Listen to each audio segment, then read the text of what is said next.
Hello dear students, class 7th poem Scratching the Tiger's Back.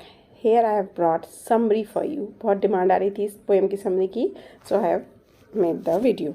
The poem Scratching the Tiger's Back has been composed by KKN Daruwalla. थोड़ी editing है इसमें, typing error है, यहीं पर आप दारूवाला से कंटिन्यू करेंगे. No need to change the paragraph. In this poem, the poet conveys that it is rather sad or unfortunate that tiger is known only as a ferocious animal that attacks and kills. वो कहता है बहुत ही दुख की बात है कि tiger जो है वो सिर्फ जाना जाता है एक खतरनाक जानवर के रूप में, वो खतरनाक जानवर जो अटैक कर देता है या मार डालता है. तो वो टाइगर का थोड़ा फेवर ले रहे हैं, टाइगर का पॉजिटिव ट्रेट्स आपको बताने जा रहे हैं. However, there are times when even a tiger wants to laze around and have someone scratch his back. पर ऐसा समय भी आते हैं जब टाइगर जो है वो आराम करना चाहता है और चाहता है कि कोई उसकी पीठ खुजाए. स्क्रैच मीन्स खुजाना, उसका बैक मीन्स पीठ, तो कोई उसकी पीठ खुजाए. His mood often depends upon whether he has had his meal. उसका मूड डिपेंड करता है कि उसने खाना खा लिया है या नहीं. ठीक है, अगर उसका खाना खा लिया होता है, पेट भरा हुआ होता है, तो वो बहुत ही काम रहता है. लेकिन अगर उसका पेट खाली होता है, वो हंग्री होता है, तो वो बहुत एग्रेसिव रहता है, तो आपको भी खा जाएगा, मुझे भी खा जाएगा. ठीक है. So when he is hungry he is active and has the energy to go out in the forest and hunt for his prey. भूखे पेट वो बहुत एक्टिव रहता है और उसके अंदर एनर्जी होती है कि फॉरेस्ट में जाए और ढूंढे अपना शिकार. But there are times when he has already eaten his stomach is full. पर ऐसा भी समय होता है जब उसने खा लिया होता है, क्योंकि वो एक साथ बहुत सारा खाता है और उसके पेट भर जाता है. And he is not eager to attack, और उसके सामने फिर कोई भी आ जाए तो वो अटैक नहीं करना चाहता, क्योंकि ये लोग पहले से हंट करके नहीं रख लेते, ताज़ी ताज़ी हंट करके ताज़ी ताज़ी खाते हैं. At these times, he is so satisfied with his meal that he feels tired after a hunt and lazily retires to his den and doesn't want to go anywhere. जब उसका पेट भरा हुआ है तो ऐसे टाइम में वो बहुत सेटिस्फाई सा रहता है. जो मील उसने खा ली है उसके बाद वो थोड़ा थकान सा महसूस करता है हंटिंग करने के बाद, और वापस चला जाता है अपनी डेन में और कहीं नहीं निकलना चाहता. मतलब खाता है सोता है, खाता है सोता है, यही करता है वो. His entire body gives an impression of being tired and doesn't have the otherwise fiery look that characterizes his body. उसकी बॉडी जो है वो बहुत लथार्जिक सी हो जाती है और वो डरावना लुक नहीं देती, कामनेस आ जाती है उसके अंदर जब वो खा लेता है, और फियरीनेस जो कि उसकी बॉडी के लिए जानी जाती है, टाइगर के नाम से ही हमें फियरीनेस याद आ जाती है.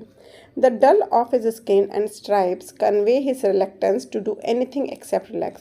जो उसकी बॉडी की डलनेस है, जो उसकी स्किन की डलनेस है पेट भरे होने के बाद, ये दिखाती है, दर्शाती है कि वो कुछ नहीं करना चाहता, सिर्फ वो रिलैक्स करना चाहता है. ऑन ऑटम इवनिंग्स, ऑटम होता है पतझड़, विंटर के बाद का जो समय ख़त्म होता है, ऑटम आता है पहले. तो ऑटम की शाम को there is a moment when the ray of the setting sun fall on the leaves and these reflect the golden color of the sunlight. This makes the tiger look brighter and they look golden. तो कहता है पतझड़ की शामों में जब धूप गिरती है पत्तियों पे तो वो गोल्डन रंग की चमकने लगती है, और जो कि सनलाइट का कलर होता है. और इसमें जो टाइगर है वो और भी ब्राइटर लगने लगता है और पत्तियाँ भी गोल्डन दिखती हैं.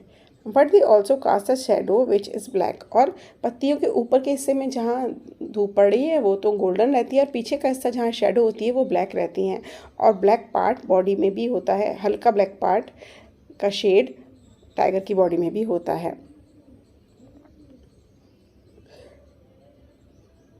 Scene in this black and gold shadow the tiger does not look frightening. और इस ब्राइट गोल्ड और ब्लैक शेडो में टाइगर बिल्कुल भी डरावना नहीं लगता है.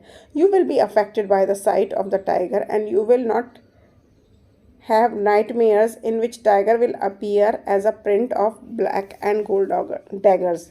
तो वो कहता है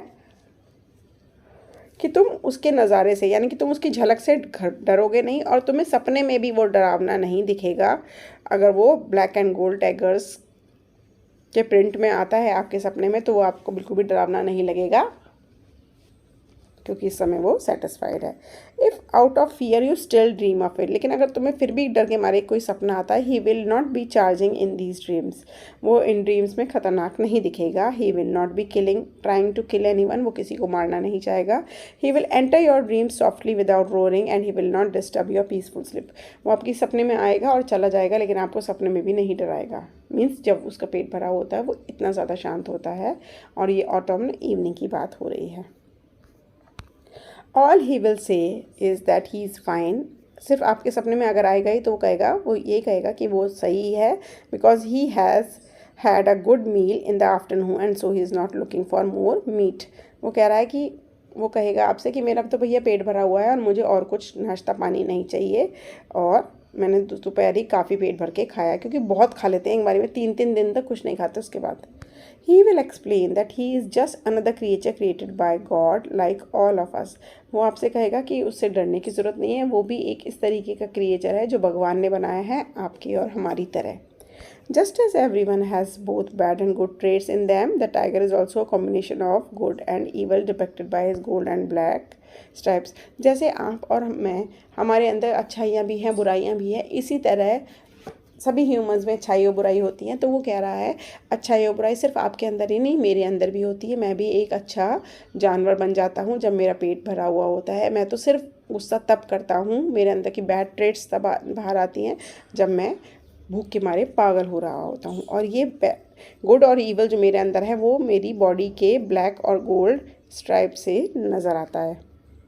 ही एश्योर्स अस, वो हमें विश्वास दिलाता है that tonight he will not harm anyone, कि आज रात जब उसका पेट भरा हुआ है वो किसी को नहीं मारने वाला।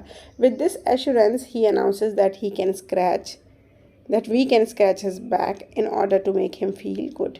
तो आ जाता है अपने पॉइंट पे, वो कहता है आज मेरा पेट भरा हुआ है, मैं किसी को कुछ नहीं कहने वाला, आप चाहो तो आओ और मेरा पेट खुजला दो। तो वो कहता है आप आ जाओ और प्लीज़ मेरा पेट खुजला दो, बड़ी खुजली हो रही है, मेरे हाथ वहाँ तक जाते नहीं हैं, so you please come and make me comfortable by scratching my back. So this was the poem. आप लिख के ले जाना, बिल्कुल कॉपी कर लेना, मैम आपको बिल्कुल फुल पॉइंट्स देंगी। और अगर आपकी मैम चेक करके वेरी गुड लिखती हैं तो ज़रा हमें कमेंट सेक्शन में भी बता दीजिएगा। मिलते हैं नेक्स्ट वीडियो में जल्दी, बाय।